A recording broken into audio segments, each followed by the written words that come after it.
The United States is a declining empire. It was able to lose the war in Vietnam and still continue. It was able to lose the war in Afghanistan and still continue. It was able to lose basically in Iraq and still continue. Now we have a new stage in the decline of the American empire. A war that it is losing because the other side not out endures it, but because the other side matches it in the resources it can bring. It hasn't helped the United States that it has an army and a navy and an air force, because those failed. They didn't solve the problem. They brought the Navy in, can't do it. They had a blockade, didn't change anything. They had their Air Force come in. It doesn't solve the problem. They can't solve the problem. That's what they're discovering. And so they don't know what to do. Richard Wolff says what we're watching in the Middle East is much bigger than another war. Sanctions are escalating. Critical shipping routes are under pressure. Russia and China have become increasingly important to the economic equation, and Wolff believes the consequences are now reaching back into the United States itself. But his biggest warning goes beyond Iran. He argues that the global system America dominated for decades is being tested in ways Washington may not be prepared for. And if he's right, what comes next could reshape far more than the Middle East. And then this silly nonsense about sanctions. You know, sanctions didn't work real well for the United States when they applied them to Russia starting many years ago. They keep doing it. They keep doubling back and doubling down on what has not worked. They've been bombing Iran now for many, many weeks. It's not working. The Iranians are not getting down and begging for anything. They haven't stopped their warfare. They are increasing it. As you point out, Bab el-Mandab is now going to be blockaded. That forces ships to have to turn around and go out the Suez Canal, which increases the cost of everything being shipped through there. It increases the time it takes. It's a major blow on the oil front because it means Saudi oil can't come back. And the desperation of the United States, it was revealed today, they know that this is hurting them. That's why this morning they decided to agree to let Saudi Arabia have nuclear weapons. Why? What's that about? We just justify a war against Iran so that we don't have the spread of nuclear weapons. Meanwhile, he's spreading nuclear weapons. And if I know anything about the history of the complicated relationship between Iran and Saudi Arabia, if you give nuclear weapons to Saudi Arabia, you have just increased the incentive for Iran, if it doesn't already have them, to go and get them. Last thing about sanctions. There's an immense literature in economics. Remember, I'm an economics professor, that shows that sanctions, are they an irritant? Yes. Do they cost some money to the country that suffers them? Yes. Do they change the basic geopolitics? Almost never. They can't do it. Why not? Because it's relatively easy to work around them, to hide what you are doing by going to third parties. Will Iran be able to evade the sanctions? And the answer is, more than any sanctions, these will be evadable. Why? Because the two major allies of Iran, Russia and China, are in a position to help the Iranians sell their oil, ship their oil, and get out of their country exports they need to get out of, secure inputs and imports they need to get. China and Russia have an immense border that nobody else can police, and Russia and Iran have the Caspian Sea, which they can dominate because the Russians already do. So, will it be an irritant? Yes. Is that going to change the situation? No. This is the first major piece of Wolff's argument. Sanctions can impose serious economic costs, but imposing costs and forcing another government to change its strategy are not necessarily the same thing. And Iran isn't operating in isolation. Wolff's point is that relationships with Russia and China can create alternative channels for trade and economic support. That raises a much larger question. How effective are America's traditional tools when other major powers are increasingly capable of helping countries work around them? But this is altogether different. There is a crisis now in the United States on many levels, made worse by this war. Farmers in this country, they can't, farming is done in this country, particularly if you're a small farm, on a very small margin of profit. Now that the price of oil and gas goes up, they have to pay for that to have their tractor work. The price of fertilizer went up because it's made out of oil. They can't manage the finances of all of this. It's costing wild amounts of money, damaging all kinds of, of sectors. We have a budget crisis in the country. We have growing homelessness in the country. There isn't money available to do a lot of the things that keep the social contract in this country going. Now, you can have people like Mr. Besson lying through their teeth, telling you what we're going to do is be more efficient. Remember Elon Musk with a chainsaw making the government efficient. He's not making anything efficient. He's saving money on domestic expenditures, like the Department of Education and so. Why?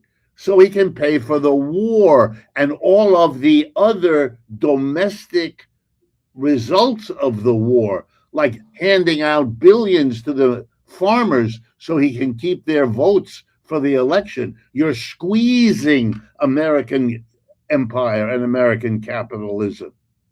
Yes, the squeezing isn't yet threatening it.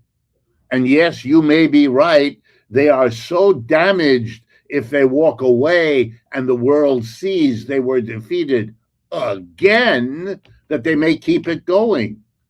But not because they can and it's easy, and not at all, because it's the lesser evil for them from admitting that they should never have done this, that they were misled either by their own intelligence or the Israeli intelligence or both of them, that they are exposed to the world. Look, every country in the world that hosts an American military base is going to think about that differently from now on. They see what happened to the bases in Kuwait, in Bahrain, and on and on and on. They're not stupid. They understand what that means, just like there are other countries that now understand the urgency to get missiles and drones in a place where they can be hidden, in a place where they can be used and safe from. Everybody is learning here. And the lessons they're learning are exquisitely dangerous for the United States. Anyone with half a brain will tell you the importance of the military power of the United States was the hope that it would seem so enormous that nobody would dare require them to use it. Iran required them to use it now, and it's exposed. And they made a mistake. The exposure of their weakness relative to Iran is an immense historical lesson for the whole world. the big, powerful empire. The empire of the United States, which inherited the empires of Britain, France, Germany, Belgium, Holland, Japan. That's why the United States is the country it is. It is the one empire that replaced a dozen empires, and it's accordingly rich. It could rip off all of the world, not just the British Empire part or the French Empire or the German. They got them all. But there's a saying in English, the bigger they are, the harder they fall. That's it. You're watching the biggest of all empires experience what all the others did. It takes longer. It may be more devastating and difficult. And this is where Wolff moves the story from foreign policy to consequences at home. Energy disruptions can spread through transportation, agriculture, manufacturing, and consumer prices, while prolonged military operations create additional pressure on government spending. But his larger argument is about perception. If countries begin questioning whether American economic and military power can still produce the outcomes it once did, the consequences aren't limited to one conflict. They can affect alliances, deterrence, and the way other governments calculate their own risks. Well, I understand we may see these things differently. I see Russia winning in Ukraine. I see it every day. I don't understand the alternative.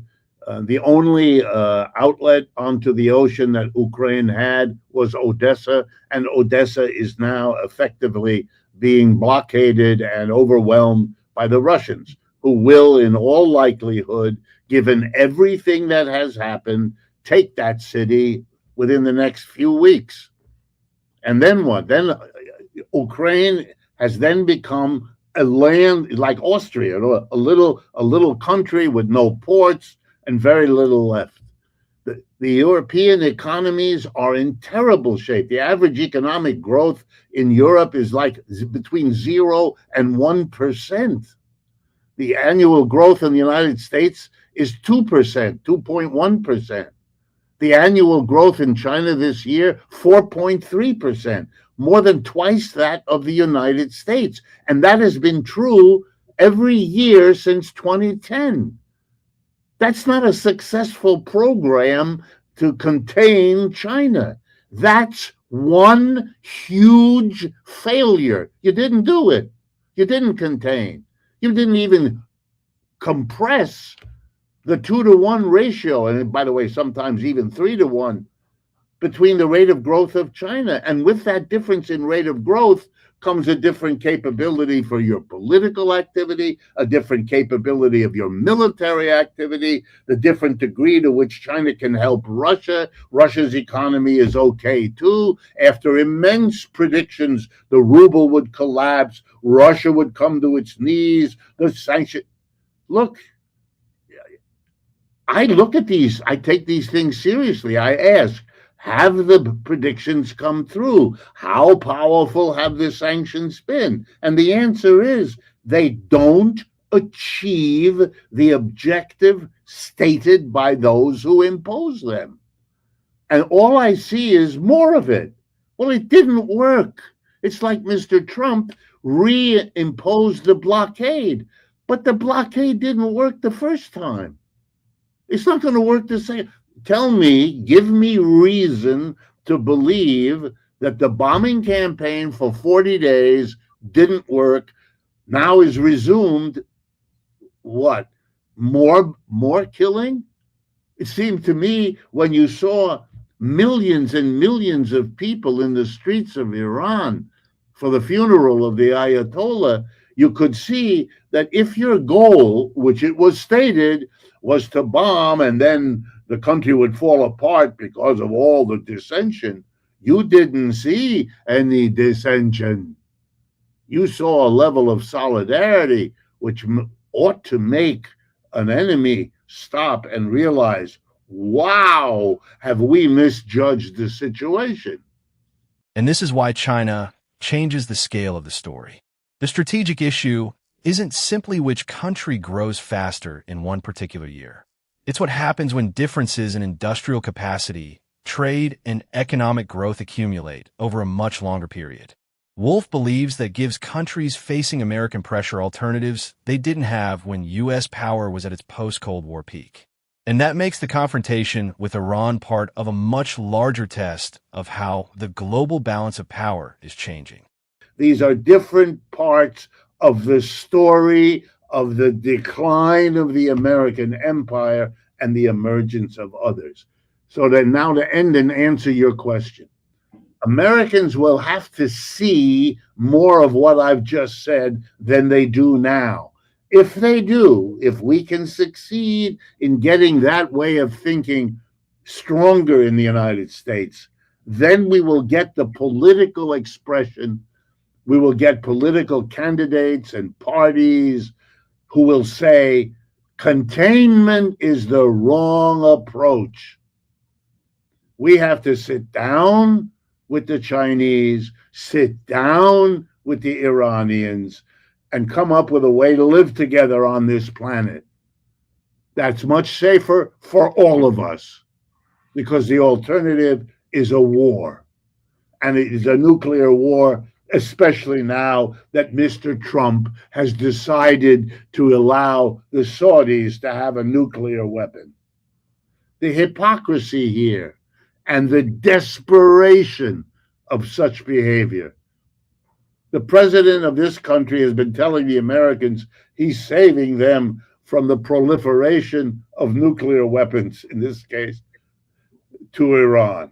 Americans have no better liking for the king of Saudi Arabia than they do for the Ayatollah in Iran. To have a war to prevent nuclear proliferation to one of them while you give it to another one is for Americans going to be very difficult. Those are all little moments in this question. If we can get a movement courageous enough to present the alternative, I think there's a good chance that the United States will eventually go in that direction. That's ultimately Wolff's warning. Iran may be the immediate crisis, but he sees it as one part of a much broader shift involving China, Russia, and the limits of American power. His conclusions are controversial, and many analysts would challenge them. But the strategic question underneath them is much bigger than any single war. If the global balance of power really is changing, does the United States adapt to a world where other powers have greater leverage, or keep escalating in an attempt to preserve the system that came before? The answer could shape the next era of the global economy.